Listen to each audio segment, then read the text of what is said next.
all over us, and he's so painful. 41 years, no answer. Linda Nancy Maxwell never came home that night. I have a daughter who disappeared 29 years ago. These are their stories. We'll hear that there's a possible new lead, but then some other case comes up and they have to put that lead aside as they handle a new case. And then when they get back to the lead is dried up, and it's like, and we have to call to find out. And I'm not upset with the detectives. I know they're busy and working on cases, but we don't hear anything from people. It's like there's nothing happening. Nothing happening is the feeling of many Mainers with missing and murdered loved ones. Their cases, 120 of them, seem unsolvable, some for 10, 20, 30 years or more. The daughter of a friend of mine had been murdered. Her body was found in the middle of the road. She was only 15 years old. I was shocked and felt utterly helpless. The killer never found. Linda Valentino says she no longer feels helpless. That's why she's standing behind the Torres family and others like theirs pushing for funding for a cold case unit in the state of Maine. I will fight to make sure that this funding is included in the current budget. The legislature gave approval last year, but the funding was denied, which led to an unsuccessful effort by the Attorney General to come up with the money.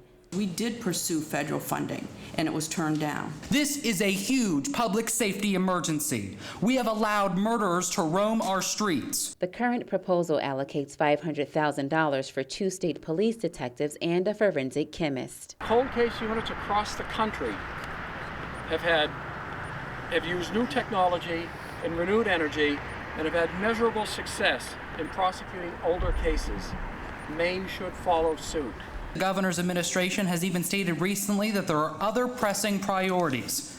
Well, say that to the families here today waiting in limbo for closure. Lieutenant Brian McDonough says the state has 36 investigators who successfully solve more than 90% of their cases, and they want nothing more than to reach 100% solvability.